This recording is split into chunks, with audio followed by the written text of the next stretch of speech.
Forsaken is a Roblox game about surviving until the end, or killing all the survivors no matter what it takes.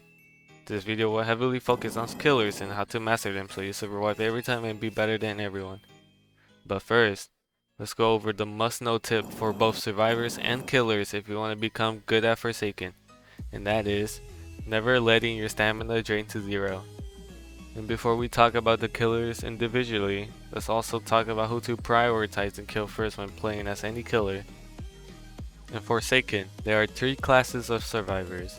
Survivalists, being Noob and 007, Sentinels, being Shaleski, Two Time, Guest, and Chance. And supports, Elliot, Builderman, Dusakar, and Taff. You always want to kill supports. They are essential to protecting the other survivors, and never leave a good Noob and 007 last for last man standing. In my opinion, these are the top 3 survivors who I prioritize and kill first when playing any killer to make my chances of winning easier, being Elliot first, and after Elliot, being Builderman or Dusakar. They are both equally annoying. And always destroy the Builderman sentry / dispenser no matter what. Alright, let's master the killers now. First off, we have Jason, the default killer that everyone has access to when starting the game. Jason is a melee range / stealth killer, the only killer to have no range attacks, having to relying on close quarters combat upon initiation. Jason heavily relies on the user's stamina management. Using stamina recklessly can cause you to lose, so pay attention to your stamina while in the chase. Speaking of chases, he's the best killer for chasing. Since Jason is one of the fastest killers and has Raging Pace, an ability where you regain stamina, you can use Raging Pace while in the chase to quickly regain stamina and keep chasing your target. But I highly recommend to only use Raging Pace in the chase when you're low on stamina and need to catch up. Raging Pace stops regaining stamina when it caps at 70, so be sure to M1 when your stamina starts draining after 6.5 seconds so you can lunge forward. Behead is good for chases, for lunging towards the survivor and inflicting helpless one, where survivors can't use their abilities for 14 seconds.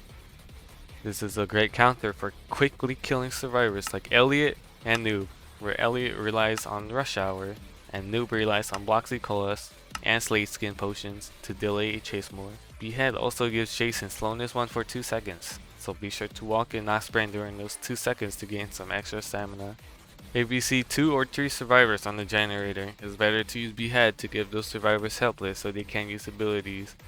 If 2 survivors are left, use Behead on the second to last survivor to not enter a kill animation and get those extra seconds on last man standing. Or just use Behead on any low HP survivor to skip the kill animation to save time. Let's talk about Gashing Wound. I like to use this ability on survivors, whether they're on the generator or cornered, to get easy damage. If you can, use Raging Pace, then Gashing Wound on their survivor doing the generator for a massive 70 damage. You can also use Gashing Wound to punish Sentinels like Shaleski, missing a Sword Swing, Guest, using Block unsuccessfully, 2 Time, missing a dagger, and Chance, missing a shot. All 4 will be stuck in an animation, and you can easily land a Gashing Wound. If you have good reaction time, you can also parry, which means that when the Shaleski swings her sword, you can use Raging Pace to not get stunned, and hit them with the Gashing Wound, dealing 70 damage and getting an easy kill. If you corner someone, wait for your stamina to regenerate since you have more stamina and gain more stamina than all survivors. So TLDR, manage your stamina with Jason, do Raging Pace when low on stamina, and kill survivors one by one. This video took a while to make, and I'm only a small channel, so any kind of support helps. Thank you. Cool Kid is a chase / rushdown killer. He has only one ranged move, a long-lasting mobility move, and a player tracking move. All these moves can catch survivors off guard while doing generators. So how do we master Cool Kid? Cool Kid is uniquely designed to rely on speed, chasing, and cornering survivors. Cool Kid is one of the fastest killers with 28 sprint speed tied with Jason, but also you're the slowest killer when walking. For corrupt nature, you always want to shift lock using this ability since it's easier to aim. Don't use this in the open since it's easy to dodge. Use it behind walls and use it when survivors are doing the generators to slow them down and kill them easily. The most infamous ability, Walk Speed Overdrive. Use this ability close range for it to land easier and survivors can't react to it in time. Use walk speed if the survivor is walking straight or when a survivor is walking in a tight space, like Glass Houses, Yorick's, Brandon's Place, Horror Hotel, and Pirate Bay. I find myself doing this on accident but never use a walk speed on the gas long range since it can easily block it and gain a free punch. Some experienced survivors may walk straight towards a tight space and you use your walk speed just for them to move away from the said tight space, baiting you. I always do this to cool kids and it's really funny. For pizza delivery, you always want to use it whenever it's available. It applies more pressure to survivors doing generators. But if people are in a place like this in Horror Hotel, Glass Houses, and Brandon's Place, use pizza delivery to apply pressure and let them come towards you or get hit by the minions. I also recommend using this ability when low on stamina so you regain stamina while in animation and follow the bot's general direction. You can punish sentinels and here's how I do it. When Chance, Shaleski, Gast, and Two Time miss and are stuck in their animations, use Corrupt Nature first. They will be slowed down, making it easier to hit your second ability straight afterwards, Walk Speed Overdrive. And using Punch straight afterwards.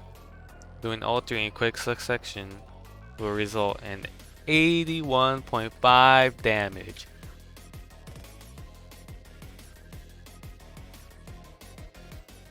For last man standing against the 007, so you can hear that sweet music, go to where their aura is at the start. If you see the 007 later on, watch to see if they're suddenly slowing down while running, glitch, or has way too much stamina, then that's a clone. If you're unsure, use peaks of the delivery to find out where they are. If they TP away, run to the furthest spot you think they might be at. Learning 007 can also help you as Cool Kid since you can know where the 007 teleports, since Cool Kid doesn't have an ability to see survivors. That's how I win against good 007s, or run until your stamina drains, that means you're near them. I also recommend to keep your camera on the 007 to see if they clone near you so you can easily identify the fake and go for the real one. TLDR, use Corrupt Nature behind walls or when survivors don't expect it. Use peaks of delivery whenever you can or smartly, and use Walk Speed Overdrive in the tight space.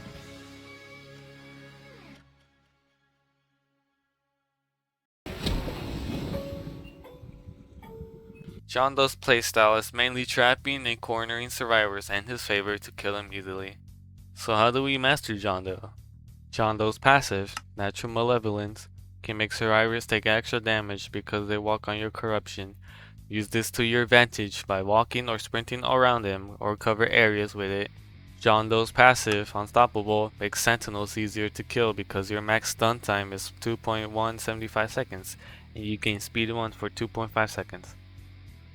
John Doe's slash is easily jukeable and survivors use this as an advantage. Try to make the survivor you're going after lose stamina by letting them sprint while they juke and you walk to gain your stamina back while they lose theirs, because they are juking for no reason. Once they run out of stamina, kill them. John Doe's infamous ability, Corrupt Energy, launches spikes from the ground to trap survivors in areas like Glass Houses, Brandon's Place, and Cool Carnival. But I'm sure you've seen John Doe's players spin around or look somewhere else and flick onto survivors with Corrupt Energy. That's also another thing you should learn, flicking with Corrupt Energy so survivors don't expect to get hit. How to do it.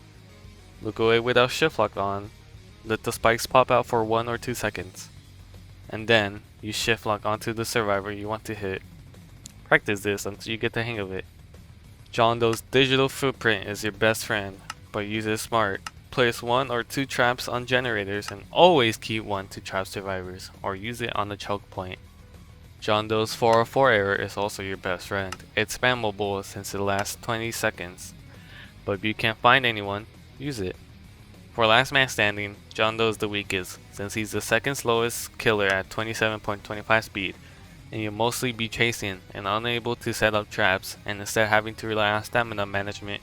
If the survivor corners themselves, you can set up your traps, but I recommend using corrupt energy then digital footprint first, because the survivor will just run away if you're using digital footprint, but if you use corrupt energy first, they won't be able to run since you trapped them first. And also don't use corrupt energy while in the chase and last man standing, unless you are desperate at the last 10 to 5 seconds.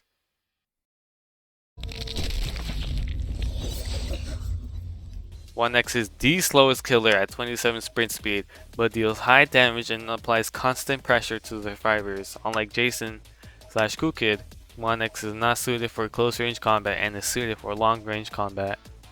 So how do we master 1X?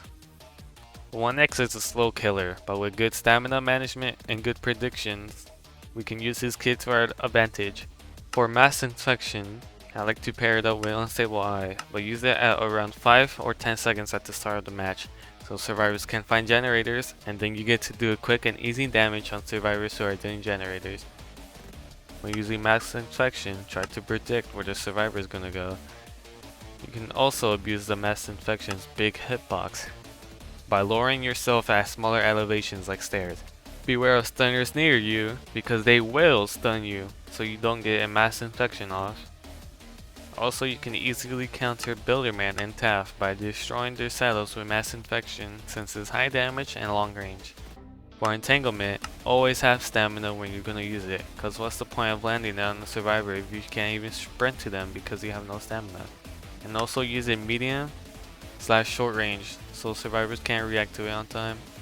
When you hit a survivor with entanglement, try to always mass infection afterwards.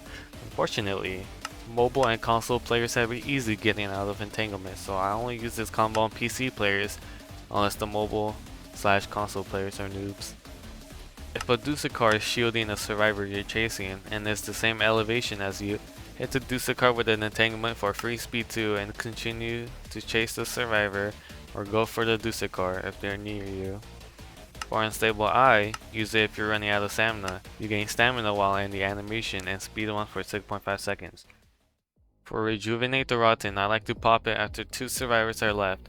You should mass infection the zombie because it will give you speed 2 instead of 1.